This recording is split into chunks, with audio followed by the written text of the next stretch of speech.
Alhamdulillah. Jadi kita terus sambung dari 5 hingga ke 8 kerasulan. Next slide.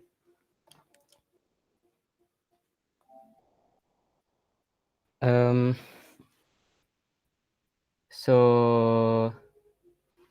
sekejap ni. Apabila dakwah Nabi ni dah tersebar sangat, maka adalah golongan-golongan Quraisy ni ataupun perwakilan Quraisy ni yang datang berjumpa dengan Abu Talib, bapa saudara Nabi. Minta supaya apa? Supaya Rasulullah berhenti sampaikan agama Islam ni lah, dan berhenti daripada mencela dan memperbodohkan Tuhan ataupun bahala mereka ni. Okay, next slide.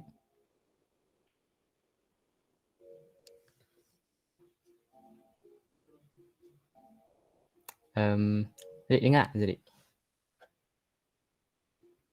Dengar. Okay, nice. So, pada masa tu akan ada musim haji yang mendatang. So, kafir Quraisy ni pun buat perkataan ataupun mesyuarat sebab mereka ni takut atau bimbang yang dakwah Nabi ni kan lagi tersebar dalam kalangan terutamanya orang yang datang musim haji ni. So, kerana kebimbangan kafir Quraisy ni, mereka pun buat perkataan untuk cari taktik ataupun idea macam mana nak halang dakwah Nabi ni. Yang ataupun perkataan mereka ni dikuatai oleh Al-Walid ibnu Al-Munirah. Betul kan kalau saya silap nama dia? Okay, next. So dalam perkataan mereka ni, mereka cari cara untuk buat supaya orang ni tak ikut Nabi ni, macam dia nak buat sesuatu untuk halang dakwah Nabi ni lah. So dalam mesyuarat mereka ni ataupun dalam mesyuarat mereka ni, mereka fikir macam mana nak tuduh Nabi ni. So ada yang daripada mesyuarat tersebut yang dihadiri oleh pembesar-pembesar Quraisy lah. Ada yang seorang ni kata Nabi ni seorang Sami. Tapi Al-Walid ni cakap bukan. Sebab dia tahu Sami tu lain dengan Nabi Muhammad tu pun lain. Macam mana Nabi Muhammad menyampaikan dakwahnya pun lain. Lepas tu seorang lagi cakap, kita tuduh Nabi ni seorang yang gila. Lepas tu Al-Walid ni pun cakap, kita dah tahu yang Nabi Muhammad ni bukan gila. Perlakuan orang gila ni lain. Bukan seperti Muhammad. Muhammad ni lain. Lepas tu datang seorang lagi nak bagi tahu idea Nabi Muhammad ni ataupun Rasulullah ni sebenarnya seorang penyair.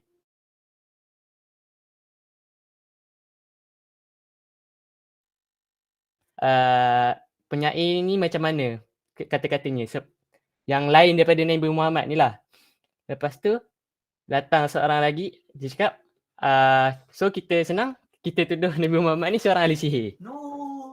Tapi Al-Walid pun cakap bukan juga. So semua kisah yang saya rekapkan ringkas tadi tu ada dalam surah Al-Mudassir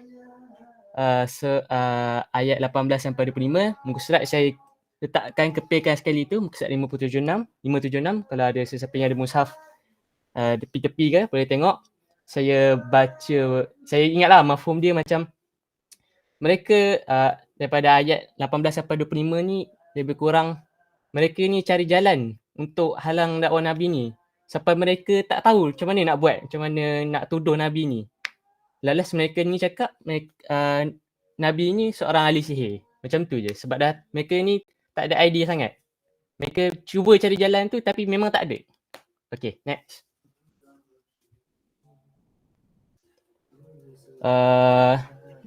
Maka musim haji pun tiba. So pada musim tersebut Abu Lahab ni cubalah halang dakwah Nabi dengan kepada jemaah-jemaah haji ni dengan menggelarkan Nabi seorang pendusta dan telah keluar daripada agama nenek moyang mereka. Okay, next. So, kita dah sampai part strategi-strategi menghalang dakwah Nabi. So, Quraisy ni terpaksa mengatur strategi untuk menyekat dakwah Nabi. So, saya kongsikan yang first, memperolok atau memperlekeh atau mempermainkan ajaran Nabi dengan tujuannya untuk melemahkan semangat kaum muslimin. Antaranya mereka, macam yang sebut tadi lah, mereka menggelarkan Nabi gila. So, dalam surah Al-Hijj ayat ke-6 ni, yang bermaksud, dan mereka yang ingkar berkata, mereka yang beringkar ni, dalam maksud ayat ni, kafir Quraisy ni lah, berkata kepada Nabi Muhammad, wahai orang yang kepada diturunnya Al-Quran, sesungguhnya engkau adalah orang gila. So, next. Yang ni silap ni. Yang ni patutnya dia menuduh Nabi seorang ahli sihir. So, part yang mereka gelar Nabi ni seorang ahli sihir, ada dalam surah As-Sad, ayat ke-4, muka surat 453. Mungkin tak nampak jadi saya bacakan lah. Dan mereka ni hairan kerana datangnya kepada mereka ni seorang pemberi peringatan ataupun rasul daripada kalangan mereka. Dan orang-orang kafir ni berkata, orang ini adalah pensihir yang banyak berdusta. So, bukan dia cakap Nabi ni seorang yang ahli sihir, malah seorang pendusta. Yang mana tentu sekali memang salah. Next.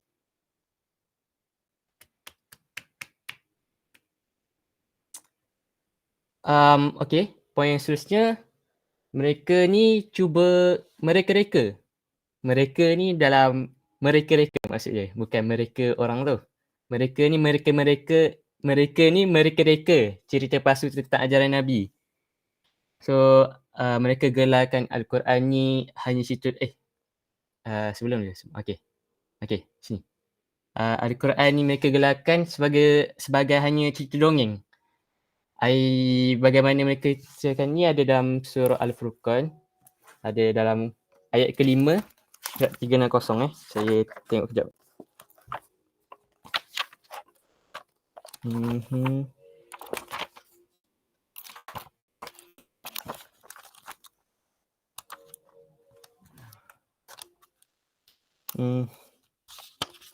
Okay.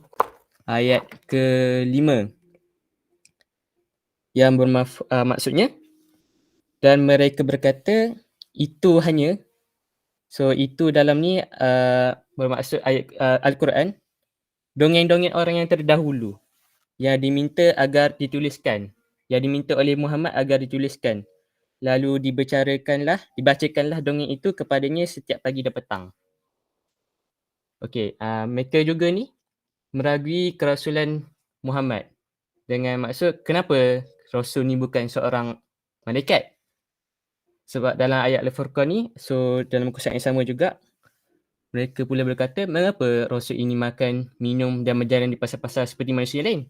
Sepatutnya turunkan malaikat kepadanya supaya malaikat itu turut memberi peringatan dan amaran bersama-sama dengannya sebagai saksi membenarkannya. So, saya selitkanlah kenapa tadi Zuri, sekejap. Kenapa Rasul ni adalah seorang manusia. Maksudnya kenapa dipilih orang yang datang untuk memberikan peringatan ni adalah antara dalam kalangan kita supaya kita ni dapat ambil teladan.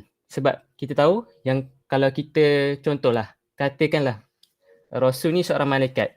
Bagaimana mungkin seorang manusia biasa nak tiru seorang malaikat kan? So, datangnya Rasul sebagai seorang manusia ni supaya kita dapat jadikan teladan bagaimana cara hidupnya, cara makannya, cara bergaul dengan manusia-manusia lain. So, semua itu dapat dijadikan panduan untuk kita. Okay, next.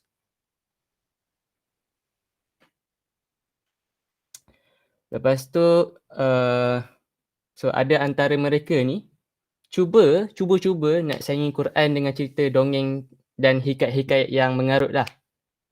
Dalam satu kisah yang saya ambil dalam buku kitab apa ni? Ar-Rahim Al-Maktum ni. Ada satu kisah berkisahkan seorang yang bernama Al-Nadir Ibnu Al-Haris ni. Dia ni cuba nak cuba nak cakap yang cuba saya ceritakan lah. Dia ni cuba belajar kisah hikayat raja Parsi ni dekat Al-Hirah. Al-Hirah ni setakat saya search tadilah, dia duduk kat tengah-tengah Iraq lokasinya. Kalau salah betulkan. Lepas tu dia cuba bawa balik kisah-kisah hikayat-hikayat dongeng-dongeng mengarut ni dan bawa kembali ke kaum ni lah untuk jauhkan kaum dia ni daripada ajaran yang dibawa oleh Nabi Muhammad. Tapi dalam surah Al-Fussilat ni ayat ke-3 kalau tak silap saya auzubillahi minasyaitonir rajim wa man ahsana qawlan mimman da'a ila Allah dan seterusnya. So nak bagi tahu bicara yang dia claim ni lebih baik daripada Muhammad ni memang salah lah. Sebab Allah dah jelas kata dalam surah Al-Fussilat ni wa man ahsanu qawlan mimman da'a ila Allah ni, Allah sebut sesiapa mana mungkin mafhum ni lah, tak ada perkataan yang lebih baik daripada perkataan yang menyuruh kepada Allah. Macam tu. Betul kan kalau saya silap? Okay, next. Lepas tu mungkin yang ni kita dah biasa. Adalah ketua-ketua ataupun pembesar-pembesar ni cuba berunding untuk meninggalkan dengan Nabi dengan cara meninggalkan sebahagian daripada ajaran Nabi. So ada kisah 4 tokoh Quraisy ni yang berpengaruh buat rundingan ataupun tawar-menawar dengan Nabi supaya Nabi Muhammad ni sembah Tuhan mereka dan mereka sembah Tuhan Muhammad, iaitu Allah. Kisah ni kita tahu juga ada dalam surah Al-Kafirun yang kita dapat ringkaskan Nabi Muhammad bagi tahu yang supaya mereka ni sembah Tuhan mereka dan kita ni biarkan aku sembah Tuhan aku sendiri. Macam tu. Tak maksudnya tak boleh ada campur-campur tu lah. Okay, lepas tu tengok slide sebelah jap next Zerik. Okay, sebelum dia. Tadi balik. Lepas tu ada juga kisah pembesar-pembesar Quraisy ni tawar Nabi dengan harta, kekayaan, kekuasaan sebagainya. Tapi Nabi kita, Nabi Muhammad SAW ni tolak.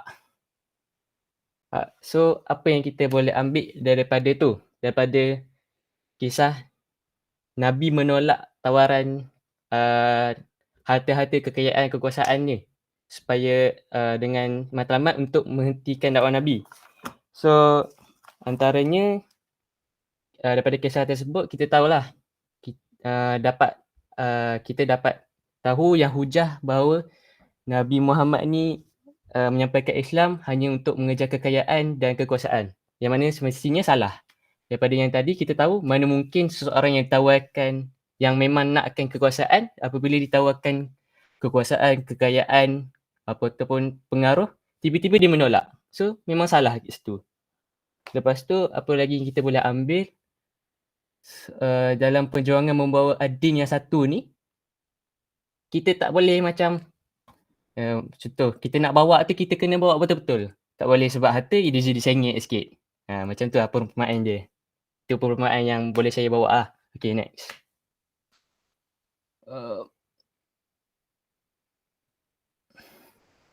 So, okay. Setelah strategi-strategi yang sebelum ni saya bincangkan, mereka ni datang kepada satu tahap yang mereka cakap so tak jadi.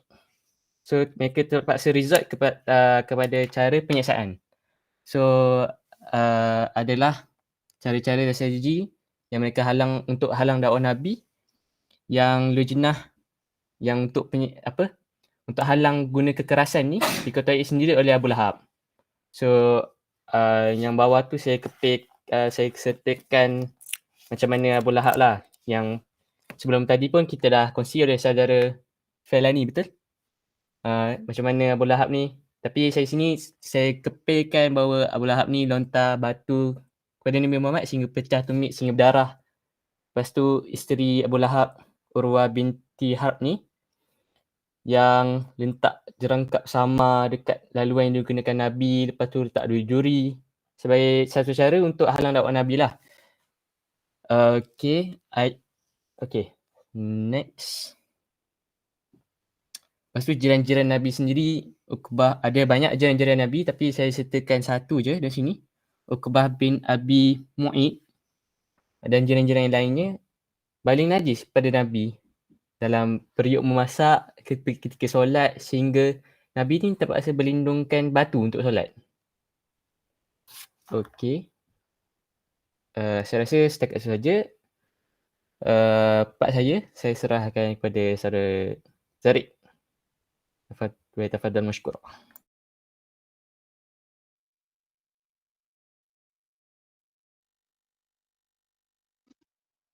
Bismillahirrahmanirrahim. Assalamualaikum warahmatullahi wabarakatuh. Ada mic yang jelas tak? Khususnya, Tak jelas mic. tak jelas ke? Dia kurang jelas. Aduh. Kurang jelas? Dia tenggelam. Kurang jelas kan? Cuba ada option lain. Ada.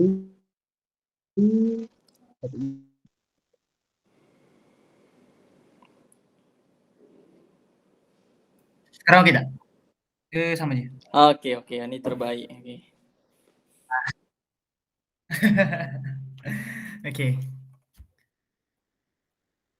Okey. InsyaAllah Ana akan teruskan penyiksaan yang dikenakan kepada kaum muslimin. Itu bermula dengan Umayyah bin Khalaf, jiran Nabi. Dia apabila dia nampak je Rasulullah, dia mesti memaki hamun, pasti dia mencela. Dan disebabkan ini ada Allah mengeluarkan satu firman di surah Al-Humah ayat pertama, kecelakaan besar bagi tiap-tiap pencaci.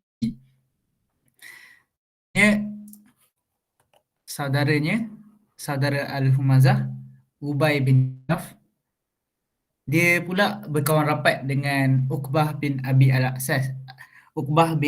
Al-As. Satu hari dia ada jumpa Nabi menghampiri Rasulullah dan dia ada mendengar daripada baginda dengan kata-katanya. Tapi bila diketahui Ubay ni dia memarahi Uqbah dan dia mengkritik tindakan apa yang Uqbah buat tu. Lepas tu Ubay ni minta supaya Uqbah ludah ke muka Rasulullah dan beliau lakukannya lah. Satu ketika Ibnu Khalaf sendiri telah mengacurkan tulang-tulang reput lalu ditiupnya di angin yang lalu ke muka Rasulullah SAW. Seterusnya Al-Akhnas Ibnu Syurah, dia juga antara tokoh yang menyakiti Rasulullah sampai kan disifat dalam Al-Quran dalam surah Al-Qalam ayat 10 hingga 13. Dan janganlah engkau berkisah dari pendirianmu yang benar di anjangan menurut kemahuan orang yang sumpah, lagi yang hina pendapatnya dan amalannya, yang suka mencaci, lagi yang suka menyebar fitnah hasutan untuk memecah belahkan orang ramai, yang sangat-sangat menghalangi amalan-amalan kebajikan agama, lagi yang sangat-sangat berdosa, yang jahat, yang kejam, yang selain itu tidak tentu pula bapaknya. Kan? Sampai diturunkan dalam surah Al-Qalam dia punya salah seorang tokoh. Seterusnya mengenai Abu Jahal semestinya ada. Salah satu contoh peristiwa yang berlaku adalah apabila Abu Jahal dia pernah mendatangi Rasulullah SAW dan dia mendengar ayat-ayat Al-Quran lah yang dibaca olehnya. Lepas dia beredar tu dia langsung tak percaya ataupun sahut ayat-ayat Al-Quran yang dibaca oleh Rasulullah. Malah dia penuh biadab dan tak takut langsung untuk menyakiti Rasulullah dengan kata-katanya. Dia menghalang Rasulullah dan rasa sombong dengan tindakannya yang biadab. Dia rasa bangga pula tu. Rasa bangga dengan kemungkarannya. Seolah-olah dia melakukan satu yang patut disanjung. Kan? Begitu pelik ya perangai Abu Jahal di sini. Perangainya sampai disebutkan oleh Allah dalam firman-Nya di surah Al-Qiyamah ayat ke-31. Maka ia tidak mengakui kebenaran dan ia tidak mengerjakan sembahyang yang difardukan mengerjakannya. Lepas tu beliau telah menghalang Rasulullah dari sembahyang dengan kata-katanya. Di hari pertama beliau melihat Rasulullah bersembahyang di Kaabah. Satu ketika beliau mutasi kat situ, dia nampak Rasulullah yang bersembahyang dekat makam Ibrahim. Dia cakap kepada Rasulullah SAW, "Wahai Muhammad, bukankah aku telah larang kau bersembahyang dekat sini?" Beliau berteriak keras dan mengutuk baginda dengan herdik, dengan, "Wahai Muhammad, dengan apa yang maksud hendak mengutuk daku? Demi Allah, sesungguhnya akulah orang yang terbanyak penyokong di lembah ini." Dengan itu Allah menurunkan firman-Nya. Surah Al-Alaq pula, ayat ke-17. Kemudian biarlah ia memanggil kumpulannya untuk menyelamatkannya. Dalam satu riwayat yang lain pula menceritakan bahawa Rasulullah telah menggang leher bajunya dan menggoncangnya sambil berkata, "Kemudian api nerakalah lebih layak bagimu." Lebih layak. Iaitu di surah Al-Qiyamah ayat ke-34 hingga ayat 3. Selepas itu berlakulah suatu ini berlakulah seperti pendebatan antara Abu Jahal dengan Rasulullah dari segi mulut.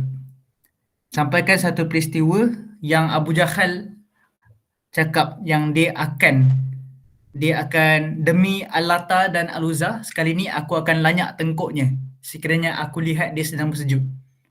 And dia nak lanyak tengkuk Rasulullah sampai begitu sekali. So Allah izinkan dia masuk kepada pekarangan Kaabah. So lepas tu beliau nampaklah Rasulullah SAW dia tengah bersembahyang. Dia terus meluru ke hadapan dengan seakan dapat pijak lah kan Rasulullah punya tengkuk tu. Tapi tiba-tiba beliau patah balik, tak buat apa. Tanya, "Kenapa Abu Jahal ni, kenapa Abu Jahal? Kenapakah engkau patah balik? Kenapa tak buat apa-apa?" Beliau berjawab, "Sebenarnya terhalang di antara daku dan Muhammad, dan yang itu pula dengan sayap-sayapnya." Kalau ulas Rasulullah, kalau dihampiri daku, nescaya para malaikat itu akan mengoyak-ngoyaknya sendi demi sendi. Inilah pencerobohan ke atas diri Rasulullah yang kepribadian unggul tu. Okay. Seterusnya kita move on kepada muslimin lain yang juga disiksa. Terutamanya yang disiksa di sini ialah golongan-golongan yang daif miskin. Mereka disiksa oleh kabilah kafir disebabkan mereka peluk Islam saja. Semua ugut orang bangsawan yang peluk Islam, dia ugut je lah, dia tak boleh lah pukul. Dia boleh ugut dia bangsawan yang peluk Islam. Tapi orang yang lemah dan naif, dia pukul. Bapa saudara Uthman bin Affan pula, dia pernah membungkus Uthman bin Affan ke dalam tika daun kurma. Lepas tu dia melayukannya dengan asap dari bawah. Tu siksaan kepada Uthman bin Affan oleh bapa saudaranya sendiri. Ibnu Mus'ab bin Umair pula, selepas diketahui pengangkutannya oleh bapanya, tak silap. Selepas dia tahu Mus'ab bin Umair peluk Islam, beliau menahan dan menghalaunya keluar dari rumah. Sedang sebelum ini beliau adalah di antara orang yang mewah, seperti kita tahu kan. Mus'ab bin Umair sebelum ni dia mewah. Tapi lepas dia punya parents tahu yang dia peluk Islam, dia terus dihalau keluar dari rumah dan dapat penyiksaan kulit. Dikatakan di sini penyiksaan kulit sehingga beliau menjadi kerutu dan bersisik seperti kulit. Seterusnya Bilal bin Rabah, iaitu hamba kepada Umayyah bin Khalaf. Umayyah bertindak, cerita Bilal bin Rabah ni panjang sikit. Umayyah bertindak di luar batasan kemanusiaan, dia tambat Bilal dengan tali dekat tengkoknya dan suruh budak-budak tariknya. Macam tarik binatang yang tari belikat leher. Tarik je. Tarik. Itu salah satu. Budak-budak ini menyeritnya, mengelilingi merata kampung dan mengelilingi bukit-bukit Mekah hingga berparut lehernya. Kesan dari jerutan tali. Umayyah merentak tali di leher Bilal ke hadapan sekuat-kuat dan memukulnya dengan tongkat. Memaksanya duduk dekat tengah-tengah panas. Matahari terik, tahan makanan yang dah dahsyat, menahan makanan, dan yang dahsyat dari itu, Umayyah dia bawa Bilal dekat tengah hari yang terik ke padang pasir Mekah dan membaring, meletakkan ketulan batu besar dekat atas dada dia. Sambillah dia berkata, aku akan angkat ketulan ni kecuali kau setelah engkau mati atau kau kufur dengan agama Muhammad. Sampai begitu sekali Bilal bin Rabah disiksa. Namun lama kemudian lalulah Abu Bakar, dan Abu Bakar pun membeli Bilal, di mana suatu riwayat ada cakap bahawa nilai seseorang budak hamba lain, dan diriwayatkan mengatakan dengan harga 7 awar ataupun 5 perak. Kemudian beliau bebaskanlah Bilal. Seterusnya Ammar bin Yasir sekeluarga. Ammar bin Yasir merupakan hamba kepada Bani Makhzum. Beliau sama dengan parents, ibu bapa dia. Kafir musyrikin bawa mereka ke tengah padang pasir semasa tengah panas Makkah. Dekat situ mereka diseksa. Di satu ketika semasa mereka sedang menghadapi penyiksaan, tiba-tiba Rasulullah SAW berlalu di situ dan baginda berkata kepada mereka, bersabarlah wahai keluarga Yasir, janji kamu adalah syurga. Yasir dia mati kerana penyiksaan. Yasir ni bapa kepada Ammar, mati kerana penyiksaan. Ibunya Sumayyah merupakan syahidah pertama yang meninggal. Beliau telah dibunuh oleh Abu Jahal. Abu Jahal ni dia sula tombaknya melalui farasnya. Begitu teruknya siksaan Abu Jahal. Mereka menyiksa Ammar pula dengan berbagai cara lah. Seperti menjemurnya dekat tengah panas matahari, dan di ketika yang lain dia letakkan batu-batu pejal di atas dadanya ke dalam air. Mereka pula berkata, kami tidak akan melepaskan kamu Ammar kecuali setelah engkau caci Muhammad atau kau puji sanjung Al-Lata dan Al-Uzza. So akhirnya unfortunately beliau bersetujulah untuk berbuat demikian dengan terpaksa. Tapi lepas tu dia terus lari kepada Rasulullah, nangis dan minta maaf atas perbuatannya itulah. Untuk itu Allah turunkan surah An-Nal ayat 106. Sesiapa yang kufur kepada Allah sesudah ia beriman, maka baginya kemurkaan dari Allah. Lama, tak nampak. Berapa minit lagi? Oh, okey. Ingatkan. Okey. Surah An-Nal ayat 106. Sesiapa yang kufur kepada Allah sesudah ia beriman, maka baginya kemurkaan dan azab dari Allah. Kecuali orang yang disiksa melakukan kufur sedang hatinya tenang tenteram dengan iman. Seterusnya Abu Fakihah ataupun nama sebenarnya Aflah, iaitu hamba Bani Beliau telah disiksa oleh tuannya dengan memberkas kakinya, bekas kaki dengan sulitas tali. Dia pun diseret ke atas tanah. Kan ada beberapa lagi kisah-kisah kaum muslimin yang waktu ini yang disiksa, seperti Khabab bin Al-Arad, Zinrah Ummu Ais Al-Nahdiyah dan anaknya, dan hamba perempuan Bani Mu'amil. Tapi senarai yang disiksa kerana Islam panjang. Ini panjang senarai dia. So basically semua kena siksa bila diketahui keislamannya. Dan semua hamba tersebut dibebaskan oleh Abu Bakar, sama seperti Bilal dan Amir. Untuk added information, ada juga sesetengah sahabat, mereka juga baru Islam oleh mungkin dengan membalutkan mereka ke dalam belulang lembu dan unta untuk dijemur panas matahari terik. Yang lain disarungkan ke dalam baju besi, dijemur di atas batu-batu yang membakar di padang pasir. Sahabat pun kena seksa waktu tu. Okey. Dalam tempoh kita start masuk pemboikotan ramai. Dalam tempoh 4 minggu, ada berlaku 4 peristiwa besar mengenai kaum musyrikin. Pertama, Hamzah peluk Islam. Kedua, Saidina Umar peluk Islam. Ketiga, penolakan Rasulullah terhadap tawaran yang diajukan kepadanya. Dan keempat, persetujuan antara Bani Al-Muttalib dan Bani Hashim, Muslim dan kafir, bersama untuk memberi perlindungan dan pertahanan terhadap Muhammad.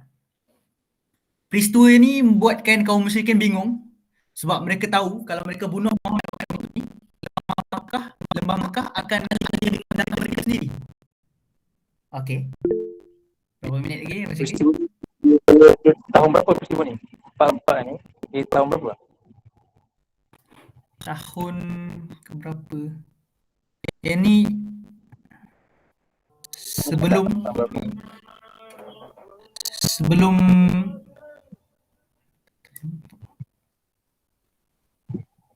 Kalau tak silap ni bahagian saya.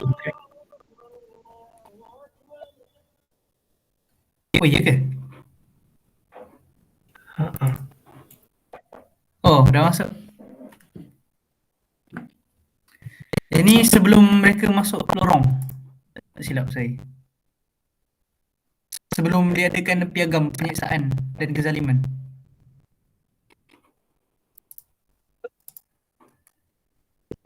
Ini masuk. Boleh ulang balik? Saya tidak dengar. Azan apa? Oh, azan. Maghrib dah, masuk maghrib. Boleh teruskan ke? Boleh teruskan. Aisyah, memang termasuk ke dalam punya presentation ni? Dari pembukaan piagam Ini penyiksaan ada? Ada je tapi bentang je lah. Esok maybe recap sikit. Okay. Agak-agak lama lagi ke? Sempat tak maghrib tu? Okay, sempat.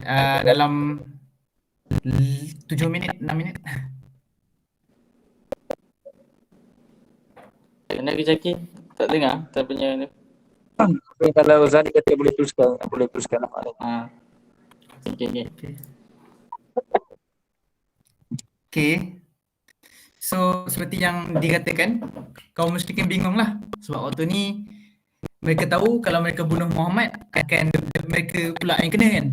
Dekat lembah Makkah, ahli darah mereka sendiri. So, in the end, mereka decide untuk menyiksa. Bukan bunuh, tapi lagi perik daripada penyiksaan yang sebelum ini. Piagam penyiksaan dan kezaliman. Musyrikin Quraisy dan penyokong musyrikin Quraisy, mereka melakukan satu mesyuarat dekat halaman Banu Kinanah di lembah Al-Mahsab. Mereka dalam meeting ni, mesyuarat ni, mereka semua bersumpah setia untuk musuhi Bani Hashim dan Bani Al-Muttalib. Contoh, mereka tidak dibenarkan untuk berkahwin, mereka tidak mesyuarat, tidak komunikasi, tidak ziarah, tidak campuri langsung dengan mereka. Kecuali kalau mereka menyerahkan Nabi Muhammad untuk dibunuh. Dan untuk realisekan piagam ini, untuk jadikan sebagai bukti lah, mereka mengadakan sekeping watikah. Dekat watikah ni, mengikut Ibnu Al-Qayyim, piagam ini ditulis supaya mereka tidak menerima dari Bani Hashim sebarang perdamaian selama-lamanya dan tidak berkasihan dengan mereka kecuali apabila mereka menyerah Muhammad untuk dibunuh. Itu konten yang ditulis dalam watikah ini. Kalau mengikut Ibnu Al-Qayyim, piagam ini ditulis oleh Mansur bin Ikramah. Ada juga pendapat lain iaitu ditulis oleh Nadir bin Al-Harith. Tapi pendapat yang paling sahih ialah ditulis oleh Baghid bin Amir bin Hashim.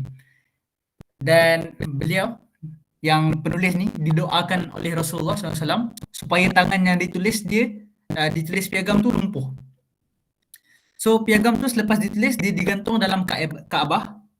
Sejak itu Bani Hashim dan Bani Al-Muttalib terkurung dekat lorong Abi Talib, iaitu mulai malam awal Muharram tahun 7 kebangkitan Rasulullah SAW. 3 tahun di lorong Abu Talib. Selama 3 tahun, selepas 3 tahun, pengepungan mereka semakin ketat, makanan, bekalan semua mereka terputus sebab dihalang oleh kaum Quraisy, kaum muslimin. Sehinggalah mereka sampai ke satu puncak kesengsaraan begitu lama dekat dalam lorong. Terpaksa makan daun-daun, terpaksa keluar beli makanan dari luar secara rahsia. Hakim bin Hizam pernah nak bawa gantung untuk Khadijah. Khadijah ni ibu saudaranya. Tapi beliau dihalang oleh Abu Jahal. Tapi Abu Al-Bukhturi, Abu Al-Bukhturi dia terpaksa lah campur tangan. So in the end dapatlah disampaikan makanan kepada Khadijah, iaitu mak saudaranya. Abu Talib pula, bapa saudara Rasulullah, bila semua hendak tidur, Abu Talib suruh Rasulullah tidur dekat tempatnya supaya Abu Talib ni dapat jaga Rasulullah, dan anak-anak ataupun anak saudaranya disuruh untuk tidur dekat tempat Rasulullah. Mereka hanya keluar pada musim haji untuk seru orang kepada Islam. Seterusnya kita masuk kepada pelanggaran piagam tersebut. 3 tahun bulan Muharram 10 kebangkitan Rasulullah. Tahun ke-10 kebangkitan Rasulullah. Tahun ke-10 kebangkitan dah masuk Aisyah dengan Imran punya. Nak saya berhenti dekat sini ke? Okey je. Maksudnya boleh dah kot nak berhenti. Lepas ni apa? Setuju. Lepas ni apa? Next slide pun next slide. Lepas apa benda? Next slide ni apa? Anggaran piagam. Next slide. Perwakilan menemui Abu Talib untuk kali terakhir. Waktu ni dia sakit. Poin ni ada dekat dekat Aisyah. Ada kak. Rasa semua lepas yang tadi tu semua ada So kat tak saya. payah kot 2 kali yang ni.